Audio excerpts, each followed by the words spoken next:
I prayed. Landon was going off to college, and I prayed really hard. The recruiting process for an athlete is crazy, and it was a couple years of craziness, but we were faithful in really just trying to seek God. And there was a last-minute decision by my son to go to Kansas, which I hadn't gotten to know those coaches like I had the other ones, and I was scared and not interested. So we took a visit there, and the coaches could tell, because Landon's father and I and Landon took a visit, and the coaches could tell, and on the last morning they asked me over breakfast, "How do you feel about this, Shelley?" And I said, "To be honest with you, I'm scared because I don't know you, and I don't know how this is going to work for Landon." And so I had been praying and praying that Landon would have a mentor when he goes off to college. And that mentor had some specifics because I know my son well. And he needed to be a former athlete, and preferably an athlete who was saved in college. And he needed to have certain traits. So I prayed those specifics. And sure enough, there's a former athlete that played at Kansas named Wayne Simeon. He was saved there, and he is now running campus ministries there. And so, amen. So I got to meet Wayne while I was back there and told him he was an answer to prayer. And so Landon, Lord willing, is going to stay very connected to him, and Wayne will hopefully, make a big difference in Landon's life. But part of this process of blessing our children is letting them go. So now Landon is almost 19, he's off to college, and I have really had to accept that I raised him the best I could with the help of God, and now he's on his own. And so I want to read something to you that he wrote in a paper the other day. This is amazing because he's at a secular college, and apparently I didn't put any fear in him about writing about God in his papers. So this is the middle portion of a paper he wrote. I think his English teacher told him to write about how words have impacted his life. It was the study of literacy. And he said, "I am currently a basketball player for the University of Kansas. Every day before practice or before any workout or game, I have the same routine. While I'm lacing up my shoes, I say one line of words that means so much to me. I say, 'I can do all things through Christ who strengthens me.' This is something that I began doing a few years ago when I was just beginning high school. The quote is a verse from the Bible that my mom showed me during rough times adjusting to high school basketball.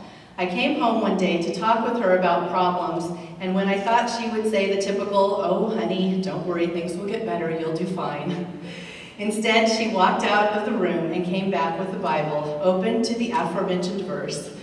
From that day on, she would write it down on little notes, stick it on places around the house and in my room, pretty much everywhere. I even had one inside my basketball locker to read before practice and games. At first, it just seemed like a silly line that was powerful, but not enough to really change the way I played the game or performed on the court.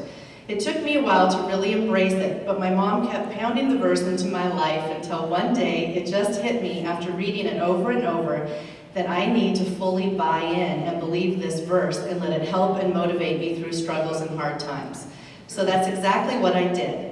Now I use those words as motivation and drive, knowing that I can do anything and that nothing is possible through God. It is something that can not only motivate me, but also really eases my mind and all of the thoughts and worries that go on during a long, hard basketball season. It has become such a big part of my life that I started using it for other things outside of basketball. If I'm faced with a tough situation or time where I feel there is no hope, I just turn to the Bible verse and it gives me strength to do what I need to get through any tough times. Oddly, I even found that when I look at it and read it aloud, it helps me more than if I just say it in my head. This verse has been a huge part of my life and current success, and I use it every day. Even just a couple of days ago when we had an early morning workout with the team, I used the words to motivate me when I thought I couldn't run anymore. Now this workout, by the way, was one where the coach pretty much told a kid who got in trouble, "I'm gonna run you till you quit." But the whole team had to run. So Landon had called to tell me about it, and he said, "That verse gave me strength, Mom, and I needed it to finish the task." And he wrote in this paper, he finishes up with, "It is a simple, or when I thought I couldn't run anymore, I used it to motivate me. It is that simple mindset that separated me from those who were vomiting and passing out, and the people who finished the task at hand with ease." So I was really blessed that he even wrote about that in a college paper. And I want you to know that he is not perfect, and neither am I. And he has already made many mistakes and will make many more.